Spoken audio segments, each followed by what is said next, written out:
Magandang araw, grade 7. So, ang ating paksa sa Aralin 7 ay ang yamang tao ng Asya. Yan. So, ito po yung ating mga learning objective or layunin sa aralin na ito. So, masusuri ang kaugnayan ng yamang tao ng mga bansa ng Asya sa pagpapaunlad ng kabuhayan at lipunan sa kasalukuyang panahon. Pangalawa, maisa-isa ang ekonomista na nagbigay ng teorya tungkol sa ugnayan ng populasyon at kaunlaran ng isang bansa. Pangatlo, mapapahalagahan ang yamang tao ng Asya. Ang yaman ng isang bansa ay hindi lamang nakikita sa kapaligiran nito. So katulad nung diniscuss natin sa mga previous lesson, So masasabing ang pinakamahalagang salik sa pag-unlad ng isang bansa ay ang yamang tao nito. Ang yamang tao ang lumilinang sa kalikasang taglay ng isang lugar o isang bansa. So ang yamang tao, yung lumilinang, yun ang iba't ibang likas na yaman na tinalakay natin nung nakaraang aralin. Ito rin ang nagpapasya kung papaano gagamitin ang mga likas na yaman upang higit na maging pakinabang ang mga ito sa kanila at sa bansa. Sa module na ito ay ating pagtutuunan ng pansin ang kahalagahan ng yamang tao sa bansang Asyano. Subalit ano ba yung kahulugan ng yamang tao? Ang yamang tao ay ang mamamayan, yan, mamamayan, ay, hindi na-highlight. Okay, so wait lang. So ang mamamayan na bumubuo sa lakas paggawa na nagpapatakbo sa ekonomiya at nagsusulong sa pag-unlad ng lipunan. Isa sa susi sa pag-unlad ng isang bansa ay ang yamang tao nito. Tinatawag na yamang tao ang mamamayan na bumubuo sa lakas paggawa na nagpapatakbo sa ekonomiya at nagsusulong sa pag-unlad ng lipunan. Ang pagkakaroon ng malusog, edukado at may kakayahang mamamayan ang pinakang hangarin ng lahat ng mga bansa. Malaki ang bahaging ginagampanan ng yamang tao sa pag-unlad ng isang bansa. So tumutukoy ito sa bilang o pangkat ng tao na may kakayahang maghanap buhay upang mapaunlad ang sarili at ang bansa sa kabuuan. Kabilang din sa yamang tao ang populasyong hindi pa naghahanap buhay ngunit may kakayahang makapaghanap buhay sa hinaharap.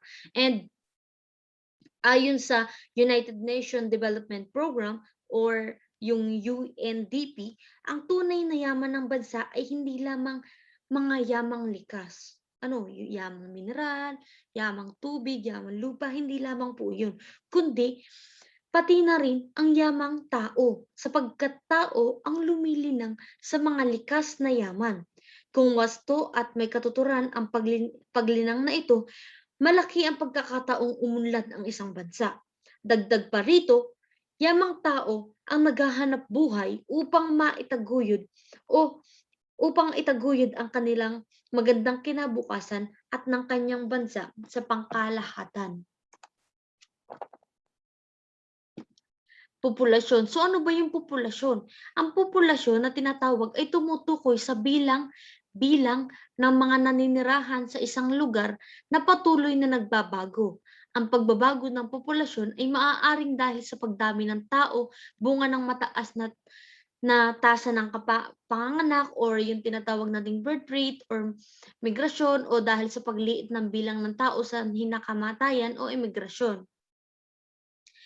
Maraming mga salik na nakakaapekto sa laki ng populasyon tulad ng supply ng pagkain, kalagayang pangkalusugan, at iba pang mga kaganapang pangkapaligiran tulad na lamang ng mga epidemya, sakuna, at maging mga kaguluhan at digmaan.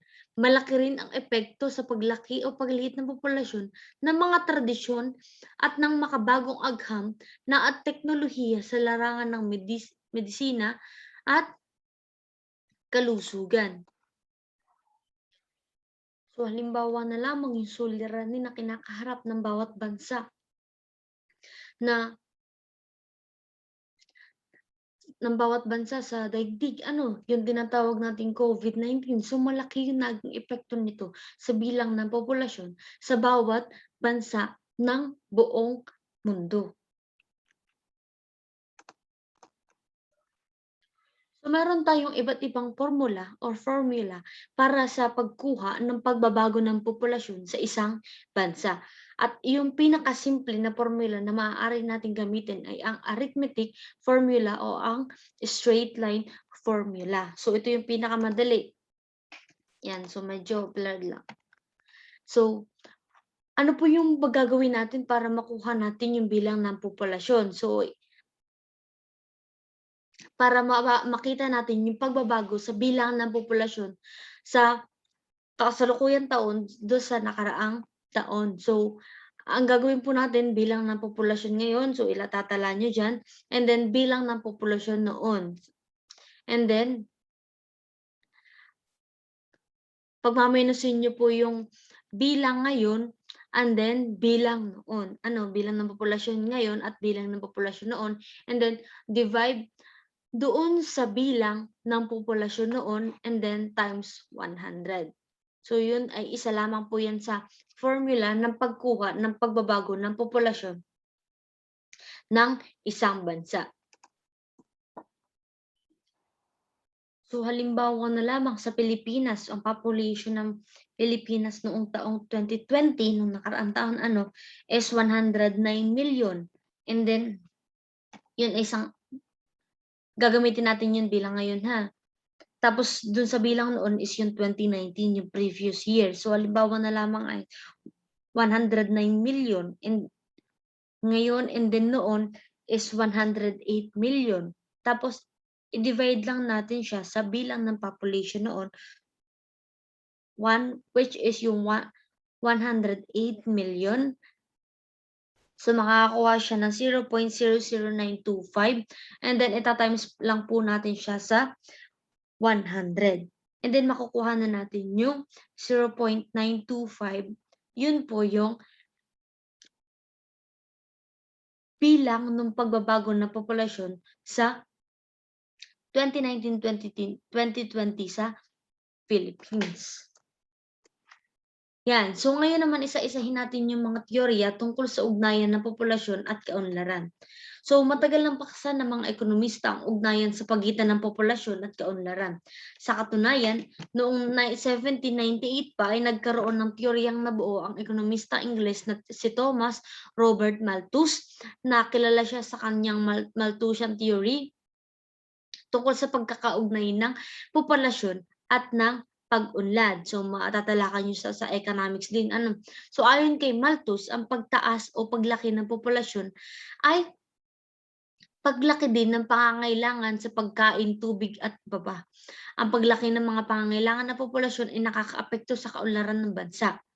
Kasi sinasabi niya na habang lumalaki ang populasyon ay nagdudulot ng kakulangan sa mga produkto at serbisyo na kapag nagpatuloy ang maaaring dahilan ng paglaganap ng taggutom at kahirapan sa isang bansa. So sinasabi niya sa kanyang Malthusian theory na yung ugnayan ng populasyon at kaunlaran ay talagang siya. So sinasabi niya kasi na pag halimbawa at lumaki yung bilang ng populasyon, so ibig sabihin nun, marami yung mga mangangailangan. Yung mga mangangailangan ng likas na yaman, mangangailangan ng mga produkto galing sa mga hilaw na material. So maraming mangangailangan ng pagkain at ng mga iba't ibang mga produkto, tubig, iba pa, yung mga pangunahing pangangailangan. So maraming mangangailangan kasi maraming populasyon.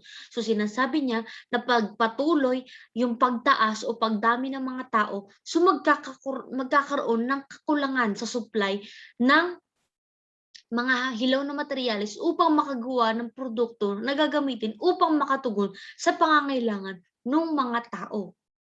So sinasabi niya na magkakaroon ng kakulangan pag halimbawa at patuloy na lumaki yung bilang ng dami ng populasyon sa isang bansa.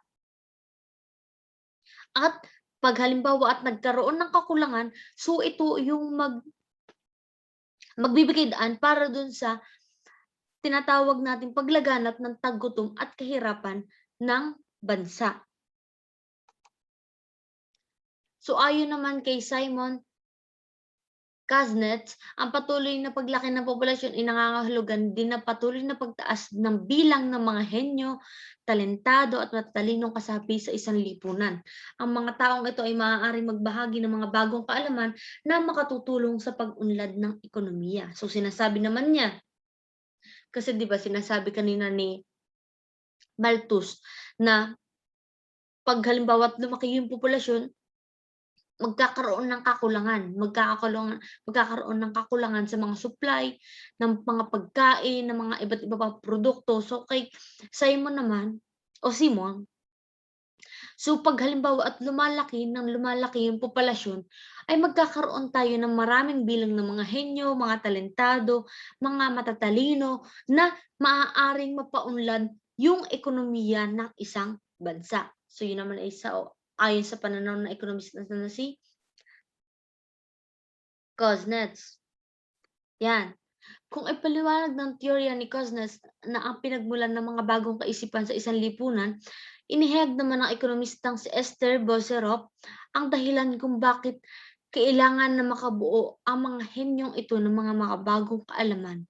Batay sa mga pag-aaral ni Boserup tungkol sa kasaysayan ng populasyon at agrikultura, ang patuloy na pagtaas ng populasyon ay isang pamayanan ang magtutulak sa mga mamamayan nito na mag-isip ng mga malikhain na pamamaraan upang mas mapabuti ang produksyon ng mga pangangailangan. So sinasabi dito, pinapaliwanag na yung tamang paggamit ng mga likas na yaman. So sinasabi niya na kailangan yung patuloy na pagdami ng populasyon sa isang pamayanan ay yung magiging way din ng mga mamamayan o ng mga yamang tao dun sa isang lugar na mag-isip na pamamaraan kung paano gagamitin ng tama, wasto yung mga likas na yaman. Kasi 'pag nagamit ng wasto, tama yung ating mga likas na yaman, mas mapapabuti natin yung mga produksyon, yung tinatawag nating produksyon. And then 'pag mabuti yung produksyon, mabuti o wasto yung tamang paggamit sa mga likas na yaman na gagamitin sa produksyon, so tama lamang,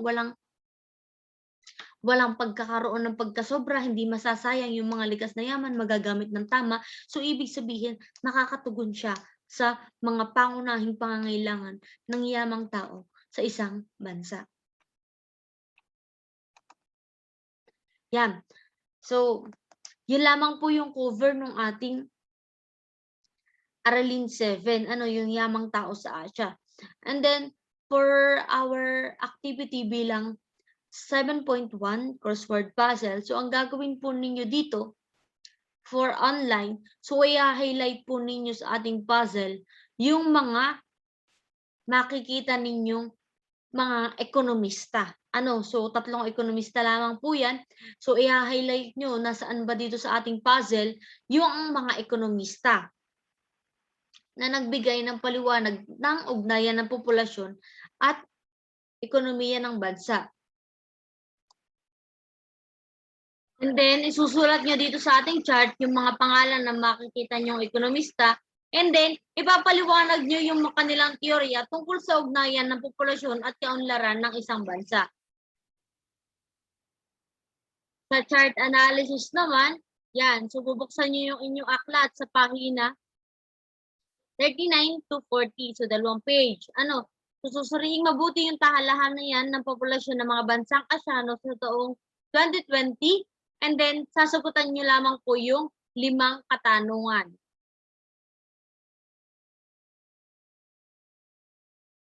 Sa reflection naman, sasagutin nyo po yung katanungan na batay sa mga talahayanan sa mga populasyon ng Asya na makikita nyo sa aklat, ano yung 5 bansa na may pinakamaraming tao at sasagutin ninyo paano kaya nakakaapekto sa hanap buhay ng kanilang rehiyon yung bilang ng kanilang populasyon. So ipapaliwanag ito sa loob ng 5 hanggang 10 pangungusap. So yun lamang po. Thank you so much.